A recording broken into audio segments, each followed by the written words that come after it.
ముఖ్యమంత్రి రేవంత్ రెడ్డి గారు వచ్చినాక ఇవాళ మొన్న టిమ్స్ ఆసుపత్రిని ప్రారంభించి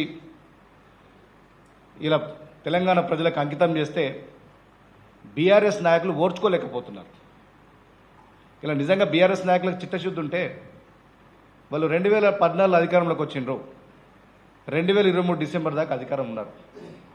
నిజంగా మీకు తెలంగాణ ప్రజల పట్ల చిత్తశుద్ధి ఉంటే మీరు మొదటి సంవత్సరంలోనే ఆసుపత్రిని శంకుస్థాపన చేసి ప్రారంభం కూడా మీ హయాంలోనే పూర్తయ్యేది. కానీ మీరు హడావుడిగా 2022 ఏప్రిల్ 26 అంటే మీకు ఇంకో సంవత్సరం అయితే ఇక మేము దిగిపోతాం అని తెలిసి హడావుడిగా ఆసుపత్రికి శంకుస్థాపన చేసి కేవలం నామమాత్రంగా 80 కోట్లు టిమ్స్ ఆసుపత్రికి కేటాయించి చేతులు దులిపేసుకున్నారు.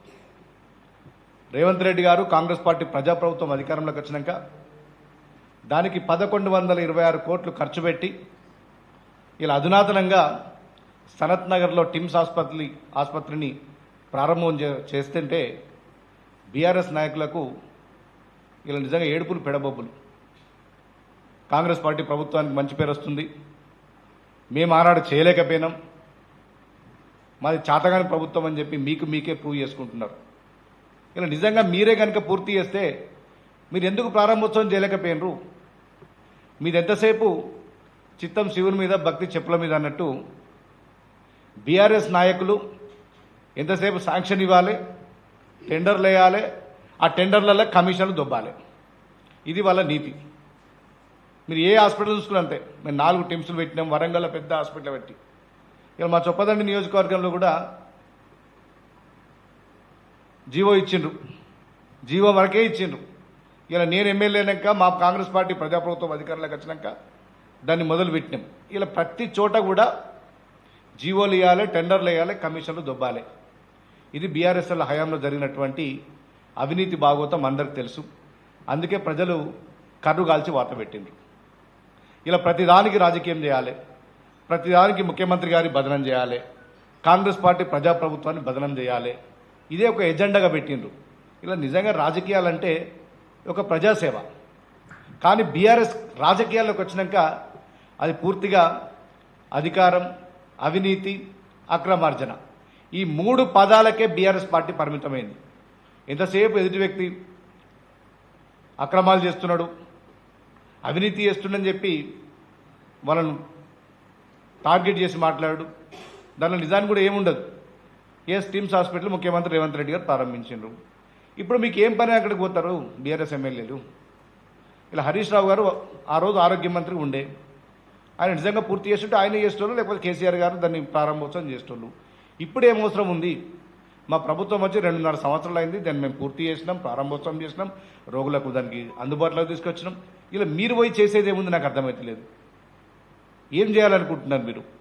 ఇలా ఒక టిమ్స్ హాస్పిటల్లో వందలాది మంది పేషెంట్స్ అక్కడ ట్రీట్మెంట్ తీసుకుంటారు. దాదాపు వచ్చిన వాళ్ళందరూ కూడా పేద మధ్యతరగతి సంబంధించినటువంటి పేషెంట్లు వస్తారు.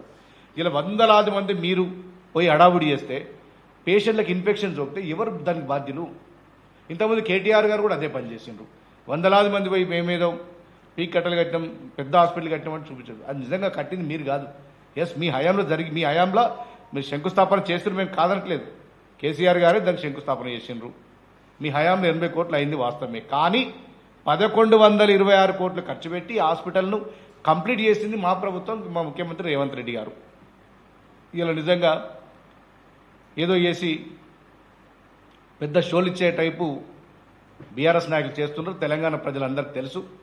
ఇలా ప్రతి దగ్గర కూడా ఇదే తతంగం నడుస్తుంది.